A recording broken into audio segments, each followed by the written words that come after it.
Hello guys, and welcome back to my channel. So it is no doubt that hair length can be as a result of genetics or a generational thing. You hear a lot of people talk about it. They're like, oh, now so her mama get them. Oh, it's a family thing. Yeah, we get. However, you might never really know to what extent your hair can grow if you do not put in some effort to actually keep it healthy. Today we are going to be talking about things that you can do to help retain length and also to stop breakage. Start off, oh, it's really exciting. Before you begin the journey, it's like, yeah, I'm ready to go natural.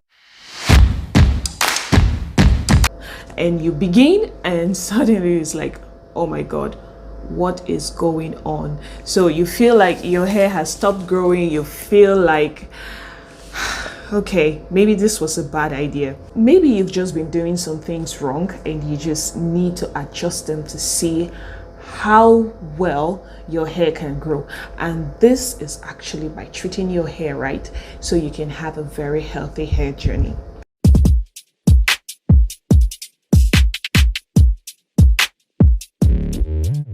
Without too much talk, we're just going to jump right into the items that I have listed here. I'm really excited sharing this with you guys and I hope you find it useful.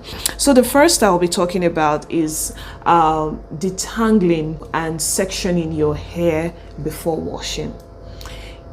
It will be a disaster for any naturalista to just go take off whatever style you're wearing, or for instance, it's a wash day and then you just go ahead and you pour water in your hair. You're going to have knots, you're going to have the hair coming together because of the shrinkage, and you don't want that, because in the process of trying to detangle it and all, you will definitely suffer from a lot of breakage. Make sure that you section it. Usually I section mine into 4 or 6 parts before I wash. Yeah, so that is exactly what I do. So make sure you section your hair before washing. Another thing I want you guys to take note of is heat. Stay away from heat. Stay away from blow drying, stay away from flat irons, stay away from heat. From time to time, you can actually blow dry your hair if you want to rock it, but don't make it a habit. Like I said, it all comes to this whole every hairstyle I want to do. You don't have to do every hairstyle, you get. So but once in a while you can blow dry your hair and really rock it, rock the volume the way you want. You can actually iron it. Some people tend to do a silk press sometimes, but it should be something that you don't do every time, guys. You don't need it. Trust me. It's better if your hair dries naturally. It's better if you use other forms of stretching your hair, like threading. Even bantu knots actually work for me. It helps to stretch my hair. There are so many ways, other ways that you can stretch your hair. If you know other ways that you can stretch your hair, please let me know in the comment section. The third thing I'll be talking about is your protein treatment. I always emphasize this. Deep conditioning is really important. This helps to keep your hair looking healthy. It keeps it moisturized, because you're definitely going to use some essential oils in it. These are things you can easily get in your kitchen, and all you just need to do is to be able to incorporate this into your hair regimen. So that is something that you should do. Too much or too less of it can actually be a problem. So guys, I would advise that you do your protein treatment at least 2 to 3 times a month. Yeah, so if for any reason you have dull hair, you're dealing with, you know, really tough hair, it's so difficult for me to manage and all that, you know, the deep conditioning or the protein treatment takes care of everything. It keeps your scalp healthy, it keeps your hair healthy, and it also promotes hair growth, and you know, it just makes you happy at the end of the day. Don't forget that your hair is actually an extension of your body. It's a crown and everybody wants to rock their crown beautifully. Next I'll be talking about is trim as needed. Okay, so trimming is not something I do every time. I always make sure that I give my hair some time before I trim. Trimming is actually different for everybody because the rate at which your hair grows varies. So the fact that I trim my hair maybe 3 times a year doesn't mean you should do same with yours. Yours could be actually faster, and maybe you might end up having, you know, like tips really faster than myself, so you get to trim it. And trimming doesn't mean you need to take a very large chunk out of it or like so much length out of it. You just need to take the ends so you don't end up having knots and you don't have the hair tangling at the tips, because you notice that when your hair is due for trimming and you haven't trimmed it, you find out that even when you make twists, when you want to take them out, it's always tangling, forming knots at the tips. Another thing I would like you guys to take note of is the fact that you are what you eat. Yeah, so make sure that whatever you're eating is actually healthy. Basically, what I'm asking you to do is just have a balanced diet. Yeah, some of us are so in love with carbs. Some of us are just too lazy to even go fix a meal for ourselves. Yeah, we'd rather deal with whatever we see than to, you know, take our time to fix a very good meal for us to eat. So it is important that you incorporate vitamins, you take a lot of water. Water is very, very important. Yeah. So you incorporate vitamins and biotin rich foods in your diet. Avocados are very good and they are rich in biotin also. So you have wheat, you have grains, you have lots more. So your vitamins, you can actually get them from the fruits you have around. And so that is really, really important. Yeah, make sure you check what you eat, because when you take care of it from the inside, you take care of it from the outside too, guys. So make sure of that. Next, I'm going to be talking about low manipulation hairstyles. Any hairstyle some of us see, we want to do it, we want to try it, we want to be sure that, yeah, while it's trending, we did it. It doesn't work that way. What works for you might not work for the next person. Always remember that. It doesn't mean that you cannot do some of these hairstyles, but someone like me, I just feel that I must not do every hairstyle.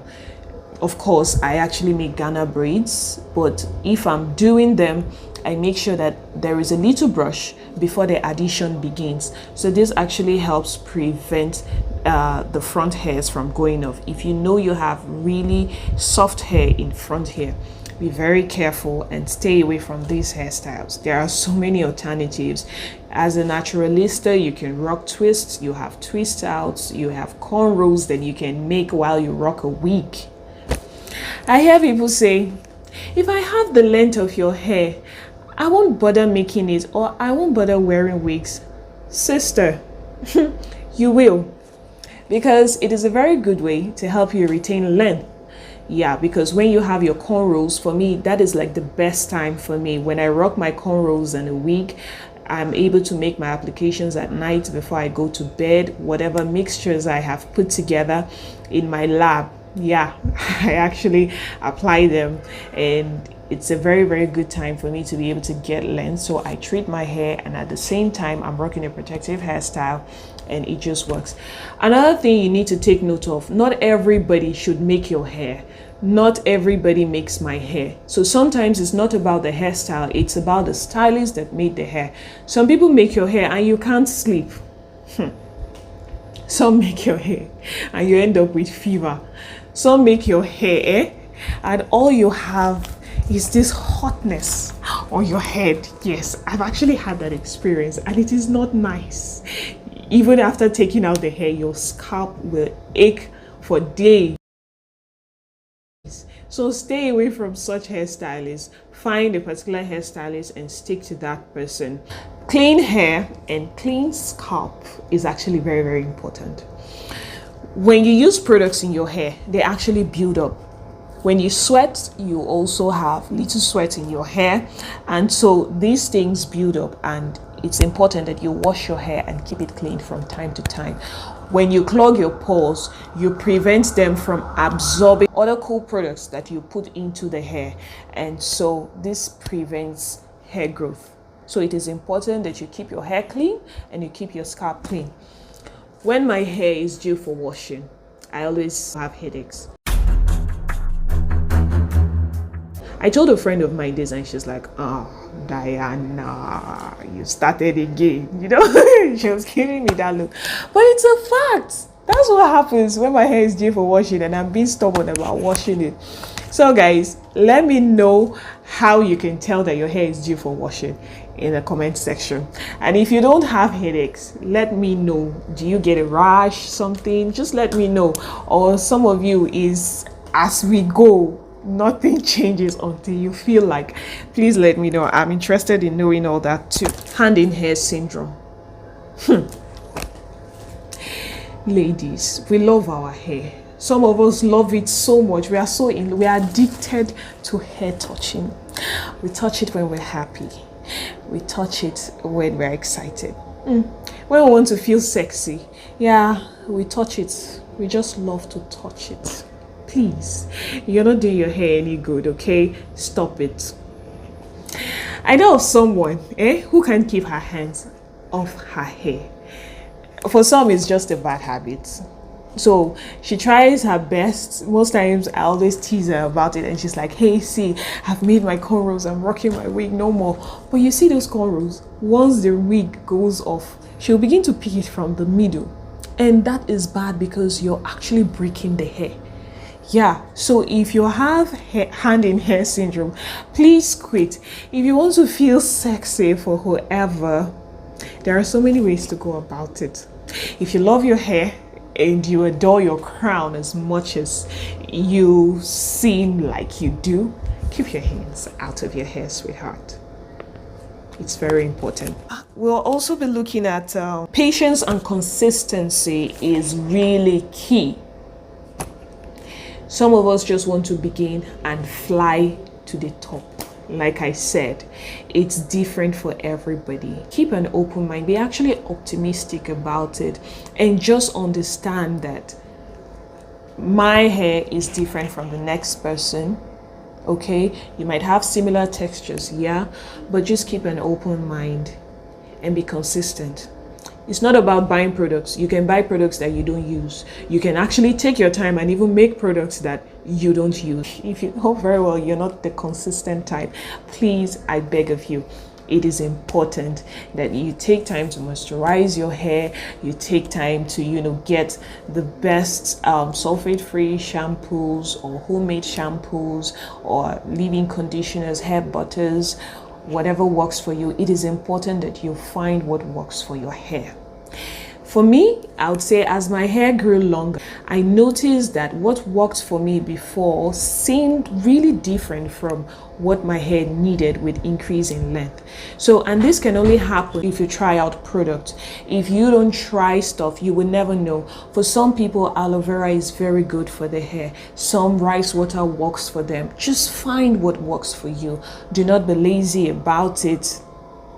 And be consistent. Patience is key. Consistency is everything. Trust me, guys. It is everything. I always tease my friends. Okay, yeah. My friends, yeah. I tell them, hey, see, you cannot just keep watching my stuff, and then suddenly, ooh, your hair begins to grow. You have to do the work. You can't be completely lazy about it. Just try the little you can, and it's important. The little you do, if you're consistent with it, it will definitely pay off at the end of the day. So guys, thank you so much. I really hope you enjoyed the video. In my next video, I'll be sharing with you guys some of the hair products that I use, the essential oils that I use, what works for me, so that it will help you with your hair journey.